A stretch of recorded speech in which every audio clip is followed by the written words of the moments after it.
மறைந்து போன ஒளிக்கோட்டை. சாபம் நீங்கி மகிழ்ச்சி நாட்டு முழுவதும் பரவியது. அருண் மன்னரும் மாயா ராணியும் மக்களின் ஆசீர்வாதத்தில் குளித்தார்கள்.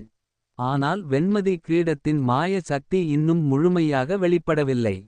கிரீடத்தை உடனே அரண்மனையில் பாதுகாப்பாக வைத்தனர். அந்த இரவு அரண்மனையில் ஒளி திடீரென சுருங்கியது. மாயா ராணிக்கு ஒரு கனவு வந்தது. ஒரு பழைய ஒளிக்கோட்டை, வானத்தில் மிதந்து கொண்டு இருக்கும் ஒரு மறைந்த ராஜ்யம். அந்த கோட்டையே தான் கிரீடத்தின் உண்மையான சக்தியை திறக்கக்கூடிய விசையை வைத்திருப்பதாக கனவில் தோன்றியது. அருண், வெண்மதி கிரீடம் ஒரு பூட்டே. அதன் திறவுகோல் இன்னும் இங்கே இல்லை என்றார் மாயா. அடுத்த பயணம் தொடங்கியது. பீஸ்மால் வானத்தில் மிதக்கும் ஒளிக்கோட்டையை அடைய வேண்டும். அது பல நூற்றாண்டுகளாக மறைந்து போனது. ஆனால் அதன் இருப்பை பழங்கால விஞ்ஞானிகளின் நட்சத்திர வரைபடங்கள் மூலமாக கண்டறிய முடியும்.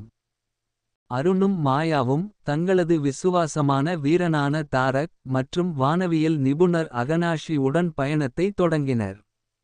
வழியில் அவர்கள் பல மர்மங்களை சந்தித்தார்கள். மின்னல் காப்பிய மரங்கள், சத்தமில்லா மலைகள், நினைவுகளை திருடும் தூண்டில்கள்.